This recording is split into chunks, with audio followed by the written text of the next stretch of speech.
अस्सलाम वालेकुम students. Last lecture में हमने सेकंड इक्वेशन ऑफ मोशन को स्टडी किया था और इस लेक्चर में हम third equation of motion study करेंगे। अब लास्ट टू इक्वेशंस में भी हमने जैसा कि पढ़ा था कि equations of motion use speed time graph to explain the motion of the body. ठीक है, इसमें हमने जितनी भी एक्सप्लेनेशन करनी है वो स्पीड टाइम ग्राफ के ज़रिए करनी है और डेरिवेशन भी जो हमने करनी है इक्वेशंस ऑफ मोशन की वो स्पीड टाइम ग्राफ के ज़रिए ही करनी है। सेकंड चीज़ है कि these equations relate initial velocity, final velocity, acceleration, time and distance covered by a moving body in its motion.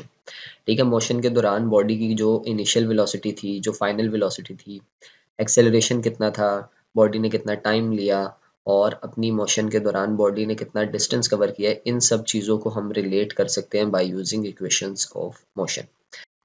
अब कुछ चीज़ें हैं जो हमें अज्यूम करनी पड़ेंगी to derive the equations of motion. ठीक है, हमने फर्स्ट इक्वेशन में और सेकंड इक्वेशन में भी ये अजम्पशंस ली थी और यहाँ पे भी हम यही अजम्पशंस दोबारा से लेंगे।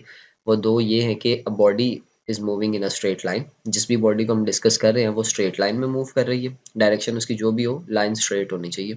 और सेकंड चीज़ है कि acceleration of the body is uniform. ठीक है, बॉडी यूनिफॉर्म एक्सेलरेशन से मूव करे। तो ये दो अजम्पशंस हैं जिनको हमने जहन में रखना है when deriving the equations of motion। अब जैसा कि हमने कहा है कि हमने इसमें स्पीड टाइम ग्राफ को डिस्कस करना है, तो जो स्पीड टाइम ग्राफ हमने फर्स्ट एंड सेकंड इक्वेशन में यूज़ किया था वही सेम स्पीड टाइम ग्राफ हम यहाँ पे भी यूज़ करेंगे। ठीक है, कोई चेंजिंग नहीं है। इसका मतलब है कि अगर आप एक इक्वेशन के लिए ग्राफ को अच्छी तरह जहन में बिठा लेते हो तो सेकंड में भी और थर्ड में भी वही ग्राफ हमारा यूज़ होगा। बस जो डेरिवेशन है उसमें थोड़ी बहुत चेंजिंग आएगी क्योंकि हमने इसमें अलग अलग चीज़ें डिराइव करनी है, लेकिन ग्राफ जो है वो हमारा सेम यूज़ होगा। अब सेम वही ग्राफ है जिसमें हमने ये डिस्कस किया था पहले भी कि consider a body moving with initial velocity V I in a straight line with uniform acceleration a, its velocity becomes vf after time t।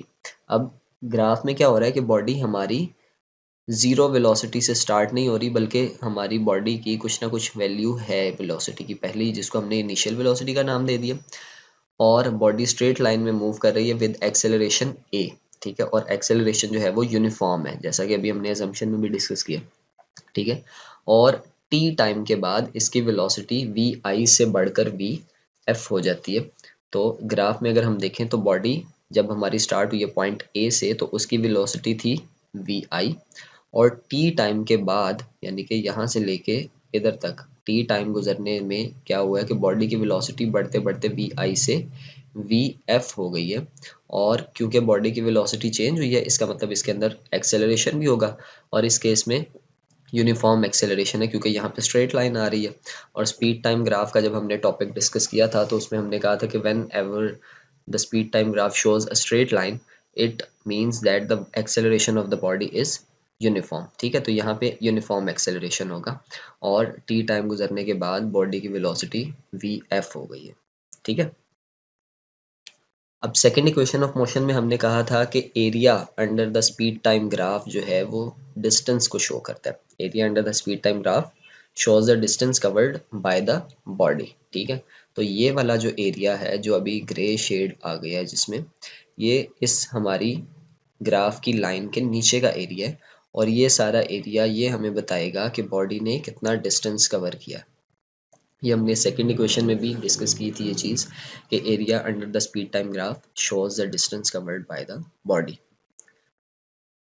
अब इसी को अगर हम इक्वेशन के जरिए लिखना चाहें तो ये आ जाएगा area under the graph is equal to distance, और डिस्टेंस का हमें पता है सिंबल एस होता है तो इसलिए हमने इसको एस से डिनोट कर दिया और इसको हमने कह दिया कि ये हमारी इक्वेशन नंबर 1 है। ग्राफ के नीचे का जो एरिया होता है ये हमने लास्ट टाइम भी डिस्कस किया था, वो किस चीज़ के इक्वल होता है? वो इक्वल होता है वाई एक्सिस पे जो भी हमने क्वांटिटी ली है मल्टीप्लाइड बाय एक्स एक्सिस पे जो भी हमने क्वांटिटी ली है, इन दोनों के प्रोडक्ट की जो भी वैल्यू होगी वो हमें एरिया बता रहा होगा। ठीक है, अब यहाँ पे अगर हम देखें ग्राफ में तो वाई एक्सिस पे हमने प्लॉट की है वेलोसिटी और एक्स एक्सिस पे हमने प्लॉट किया है टाइम।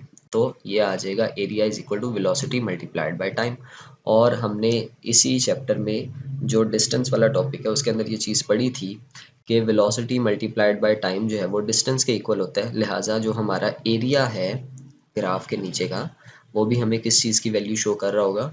डिस्टेंस की वैल्यू शो कर रहा होगा। इसीलिए हमने कहा है कि area under the speed time graph shows the distance covered by the body. अब इसी को हम इक्वेशन के जरिए ऐसे शो कर देंगे कि area is equal to S, ठीक है, और एस हमें पता है कि डिस्टेंस होता है। सेकंड इक्वेशन में हमने क्या किया था कि हमने इसी एरिया को दो हिस्सों में डिवाइड कर दिया था, एक ट्रायंगल और एक रेक्टेंगल को, और उन दोनों का अलग-अलग हमने एरिया फाइंड किया था और बाद में उसको ऐड करके हमारे पास टोटल एरिया आ गया था, ठीक है। अब थर्ड इक्वेशन में भी हमने करना यही है कि बॉडी के एरिया की इक्वेशन लिखनी है, लेकिन उसको हमने अलग-अलग दो हिस्सों में डिवाइड नहीं करना, बल्कि इकट्ठे एक ही इक्वेशन के जरिए एरिया को हमने शो करना है, ठीक है।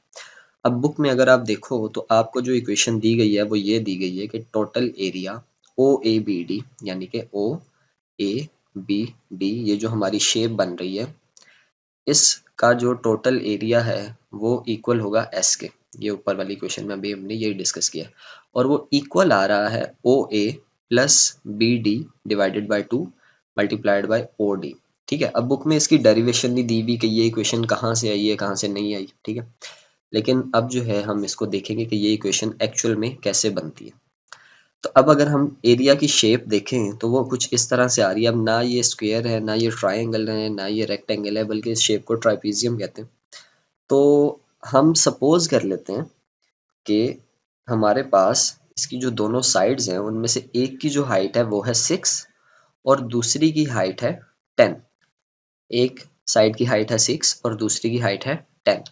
अभी हमने कहा है कि ये ना तो कोई ट्रायंगल है और ना ही रेक्टेंगल है, बल्कि ये एक अलग ही शेप है, ठीक है, जिसको ट्राइपीजियम भी कहते हैं। तो अब इसके ऊपर हम डायरेक्ट कोई एरिया वाला फार्मूला नहीं लगा सकते, जैसा कि हमने सेकंड इक्वेशन में लगाया था। ट्रायंगल का फार्मूला एरिया का हमें पता था, या रेक्टेंगल का एरिया का फार्मूला हमें पता था, तो हमने डायरेक्टली वो अप्लाई करके एरिया निकाल लिया था। लेकिन यहाँ पे ऐसा केस नहीं है, क्योंकि ना ये ट्रायंगल है और ना ये रेक्टेंगल है। लेकिन अगर हम चाहते हैं कि हम इसी शेप को कन्वर्ट कर दें इनटू अ रेक्टेंगल, तो वो कैसे हो सकता है? वो ऐसे होगा कि अगर हम इस साइड को थोड़ा सा ऊंचा कर दें और इस साइड को थोड़ा नीचा कर दें, और इतना नीचा करें कि ये वाली साइड और ये वाली साइड का जो कॉर्नर है ये दोनों एक ही लेवल पे आ जाए, ठीक है, एक ही हाइट पे आ जाए, एक ही लेवल पे आ जाए, तो ये फिर हमारे पास एक रेक्टेंगल की फॉर्म ले लेगी, ठीक है। अब ये स्क्वायर लग रहा है, लेकिन ज़रूरी नहीं है हर दफ़ा स्क्वायर हो, तो हम जनरली कहते हैं कि ये रेक्टेंगल की फॉर्म जो है वो हमारे पास आ जाएगी, और जिसके ऊपर हम एरिया वाला फार्मूला इजीली लगा सकते हैं। अब ये कैसे होगा? हमें क्या करना है कि इस 6 वाली हाइट को और 10 वाली हाइट को, या लेंथ जो है, इनको हमने सेम लेवल पे लेके आना है। तो इसका मतलब 6 में हमें कुछ एडिशन करनी पड़ेगी और 10 में हमें कुछ सब्ट्रैक्शन करनी पड़ेगी, ठीक है, ताकि ये दोनों एक ही हाइट पे आ जाए और इन दोनों साइड्स की जो हाइट है वो इक्वल हो जाए और ये रेक्टेंगल की फॉर्म में आ जाए हमारे पास, ठीक है। अब वो कैसे होगा कि 6 को अगर हम 2 प्लस करके 10 बना दें और 10 में से 2 माइनस करके 8 बना दें, तो दोनों साइड्स जो हैं उनकी हाइट हमारे पास 8 हो जाएगी, ठीक है। अब ये 8 हमने किस बेस पे कहा है कि होगा? क्योंकि हमें दोनों इक्वल हाइट चाहिए थी, और हमने क्या किया, इन दोनों हाइट्स को एवरेज ले लिया, ठीक है। एवरेज कैसे लेते हैं कि जितनी हमारे पास टर्म्स होती हैं हम उन दोनों को, अभी क्योंकि दो हैं तो हम इन दोनों को ऐड करेंगे और 2 से ही डिवाइड कर देंगे, तो हमारे पास जो आंसर आएगा वो इन दोनों का एवरेज होगा।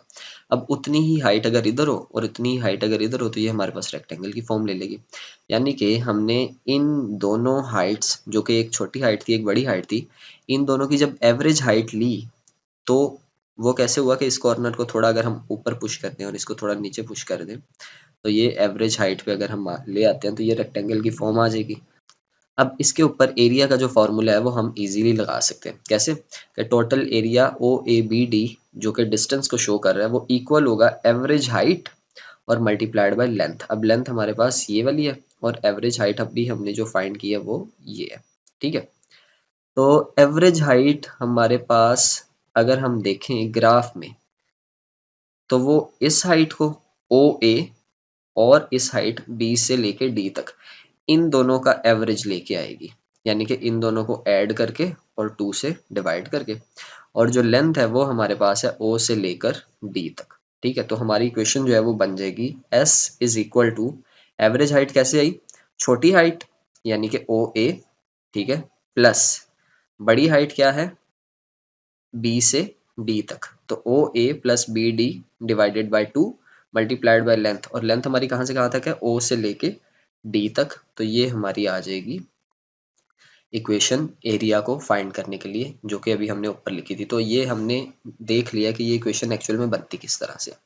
अब जो सेकंड इक्वेशन ऑफ मोशन हमने लास्ट डिराइव की थी लास्ट लेक्चर में, उसके ज़रिए भी हम यही चीज़ डिराइव तो कर सकते हैं, लेकिन वो डेरिवेशन बहुत ज़्यादा लंबी हो जाएगी, जिसको आप अगर एग्जाम में लिखने बैठ जाते तो आपका काफ़ी टाइम भी वेस्ट होगा। ठीक है, तो उससे बेहतर है कि उसको डिराइव करने की बजाय आप अगर ये फॉर्मूला लिख देते हो कि distance is equal to average height multiplied by L, और फिर उसके अंदर ये वैल्यूज पुट करते हो, तो आपकी इक्वेशन डायरेक्ट आ जाएगी इन जस्ट 2 स्टेप्स। ठीक है, इसमें आपको ज़्यादा मेहनत भी नहीं करनी पड़ेगी। हाँ, ये है कि समझना पड़ेगा, और बड़ा ईजी सा कॉन्सेप्ट है, इतना कोई मुश्किल नहीं है। तो एक दफ़ा जब आपने समझ लिया तो काम आसान हो जाएगा। अब हमने ये इक्वेशन तो डिराइव कर लिया कि total area O A B D, जो कि डिस्टेंस को शो कर रहा है, वो इक्वल है O A plus B D divided by 2 multiplied by O D. अब यहाँ पे क्या हो रहा है कि ओ ए जो है वो अगर हम ग्राफ में देखें तो ये हाइट ओ ए वो शो कर रही है हमारी इनिशियल वेलोसिटी को, और बी डी वाली जो हाइट है वो शो कर रही है हमारी फाइनल वेलोसिटी को, और ओ डी जो है वो शो कर रहा है कि बॉडी ने कितना टाइम लिया अपनी मोशन के दौरान। अब इन वैल्यूज़ को अगर हम इसी इक्वेशन में पुट करते हैं तो हमारे पास आ जाएगा S is equal to V I plus V F divided by 2 multiplied by time T. ठीक है, अब कुछ टॉपिक्स पहले एक्सेलरेशन का हमने टॉपिक पढ़ा था, जिसके अंदर फॉर्मूला हमने देखा था V F minus V I divided by T. तो अगर हम एक्सेलरेशन को और टाइम को क्रॉस मल्टीप्लिकेशन के ज़रिए एक्सचेंज कर देते हैं इनकी जगह, तो ये हमारे पास आ जाएगा time is equal to V F minus V I divided by A. ठीक है, तो ये टाइम यहाँ डिवाइड हो रहा है तो इधर आके मल्टीप्लाई हो जाएगा, और एक्सेलरेशन जो है वो इधर आके डिवाइड हो जाएगा। ठीक है, तो अब ये हमारे पास टाइम की इक्वेशन आ गई है कि V F minus V I divided by A. इस टाइम की जगह अगर हम ये वैल्यू रिप्लेस कर देते हैं तो हमारे पास क्या इक्वेशन बन जाएगी, वो आ जाएगा S is equal to V I plus V F divided by 2, ये एज इट इज़ आ गया, और जो टाइम था उसकी जगह हमने वैल्यू लगा दी V F minus V I divided by A. Clear है? अच्छा, अब क्या होगा कि ये जो 2 और a जो हैं इनको हमने इक्वेशन की दूसरी साइड पे मल्टीप्लाई कर दिया। ठीक है, यहाँ पे ये डिवाइड हो रहे थे तो दूसरी तरफ अगर हम इनको लेके जाते हैं तो ये मल्टीप्लाई हो जाएंगे, तो ये बन जाएगा 2as is equal to V F plus V I multiplied by V F minus V I. अब ये V F minus V I as it is आ गया, और ये V I plus V F था जिसको हमने V F plus V I लिख लिया, क्योंकि इन दोनों के दरमियान में प्लस का साइन है। तो अगर हम इनकी जगह रिप्लेस भी कर देते हैं, इसको आगे इसको पीछे भी लिख लेते हैं, तो उससे कोई फ़र्क नहीं पड़ेगा। अब अगर हम वी एफ को कह दें ए और वी आई को कह दें बी, तो ये क्या बन जाएगा ए plus B into A minus B. ये तो फॉर्मूला हमने मैथ में पढ़ा है, जो कि इक्वल होता है A square minus B square के।